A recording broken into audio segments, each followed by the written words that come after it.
والسلام ارشاد فرماتے ہیں کہ اے لوگوں، 3 چیزیں ایسی ہیں جو تمہیں قیامت کے دن بھی اور اس دنیا میں بھی نجات دینے والی ہیں، اور اللہ تعالیٰ ان 3 چیزوں کی وجہ سے تمہیں نجات اور مغفرت عطا فرمائے گا۔ اس میں سے پہلی چیز ہے العدل فی الغضب والرضا۔ آدمی غصے کے وقت ہو یا رضا اور خوشی کا موقع ہو، غم کا موقع ہو یا خوشی کا موقع ہو، نارمل حالات ہوں یا غصے کا موقع ہو، ہر حالات میں چاہیے کہ العدل ایسی بات کہے جو عدل و انصاف پر اور برابری پر مبنی ہو۔ ایسا نہ ہو کہ غصے میں آدمی حد تجاوز سے آگے نکل جائے اور کوئی ایسا فیصلہ کر بیٹھے جو عدل اور انصاف کے خلاف ہو۔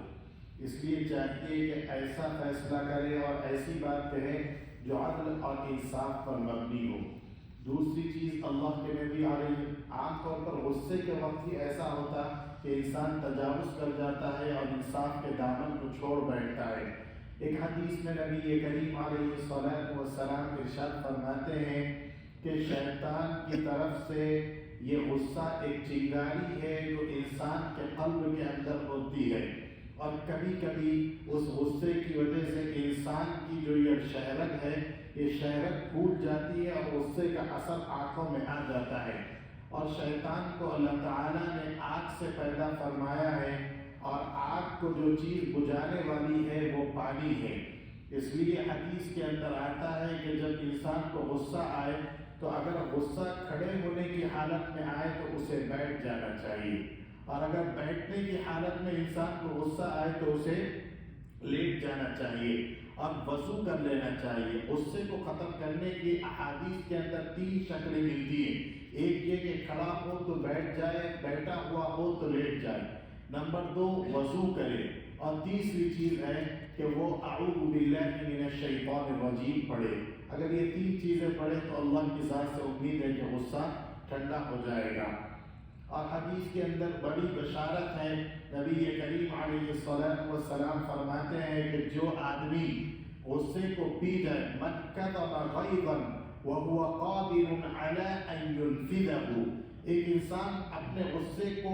کر سکتا تھا، اس غصے کو پورا کر سکتا تھا، یعنی کسی کو مار بھی سکتا تھا، کسی کو ڈیوٹی سے نکال بھی دے سکتا تھا، کچھ بھی ہو، غصے کی حالت میں وہ اس کام کو کر سکتا تھا، لیکن اس کے باوجود کظم غیظا، اس نے غصے کو پی لیا،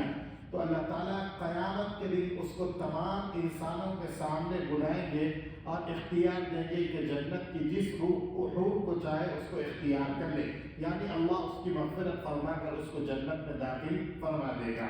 دوسری چیز، اللہ کے نبی علیہ السلام فرماتے ہیں جو انسان کو نجات دینے والی ہے، وہ ہے القصد فی الفقر والغنى،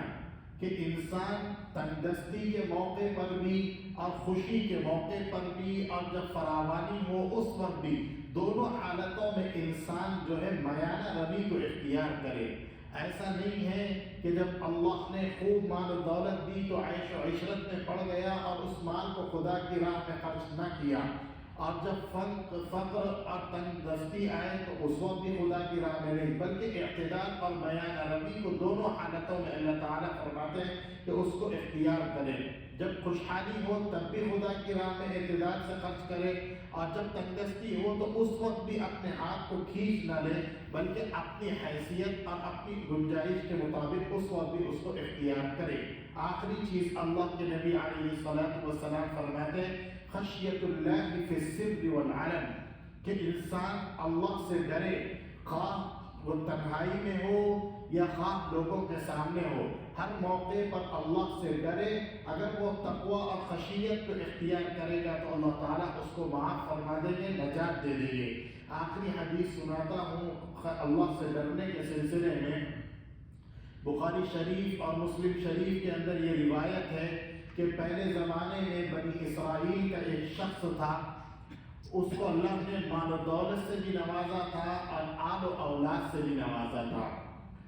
لیکن پوری زندگی اس کی گناہوں میں گزری۔ جب موت کا وقت قریب آیا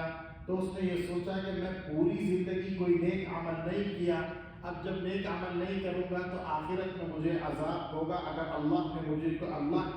مجھ کو پکڑ لیا اور خدا کی قدرت مجھ پر ثابت ہو گئی تو اب تو میں بچنے والا نہیں ہوں، عذاب خداوندی کا شکار ہوں۔ اس نے اپنے بچوں کو بلایا اور بلا کر کہا دیکھو جب میرا انتقال ہو جائے فَاحْرِقُوهُ فَأَحْرِقُونِي تو تم مجھے جلا دینا، اور جلا کر یہ کرنا کہ آدھا حصہ جو ہے اس کو ہوا میں اڑا دینا اور آدھا حصہ سمندر کے اندر ڈال دینا، جب میں جل جاؤں گا راکھ ہو جاؤں گا تو اب مجھے خدا کا عذاب نہیں ہوگا۔ چنانچہ اس کے مرنے کے بعد اس کے بچوں نے اس کو جلایا، جلا کر راکھ کو ایک ہوا میں اڑا دیا اور کچھ کو سمندر میں رکھ دیا۔ اللہ تعالیٰ اس کی قیامت کے دن اس کو جو ہے اس کے سمندر کو حکم دے گے کہ اس کی اس راکھ کو جمع کرے، اور ادھر ہوا فضا بر کو حکم دے گے کہ بھائی اس کو جمع کرے۔ جب جمع کر دیا جائے گا اللہ تعالیٰ اس سے پوچھے گا کہ اے بندے کہ تو نے ایسا کیوں کیا کہ تو کہے گا اے اللہ انت اعلم، تو جانتا ہے میں نے یہ کام صرف اس لیے کیا، محض تجھ سے ڈر کر اور خشیت کی وجہ سے میں نے یہ کام کیا۔ حدیث کے اندر آتا ہے کہ اللہ تعالیٰ اس کے اس خشیت کی وجہ سے اللہ اس کی مغفرت فرما دیں گے۔ کوئی بنی اسرائیل کا یہ واقعہ اتھینٹک واقعہ اس وجہ سے ہے کہ امام بخاری نے اس حدیث کو غالباً اپنی کتاب میں 8 مرتبہ اور امام مسلم نے اپنی کتاب میں 2 مرتبہ اس حدیث کو نقل فرمایا ہے۔ تو اللہ تعالیٰ انسان کی مغفرت کے بہانے ڈھونڈتا ہے۔ اللہ مجھے اور آپ کو بھی خشیت عطا فرمائے، خشیت خداوندی۔ اگر ہم نے زندگی میں کوئی ایک عمل بھی خشیت خداوندی اور خدا سے ڈر کر چھوڑ دیا تو اللہ کی ذات سے امید ہے کہ یہی عمل ہماری مغفرت کا ذریعہ بن جائے گا۔ اللہ تعالیٰ ان تینوں چیزوں پر ہم کو عمل کی توفیق عطا فرمائے۔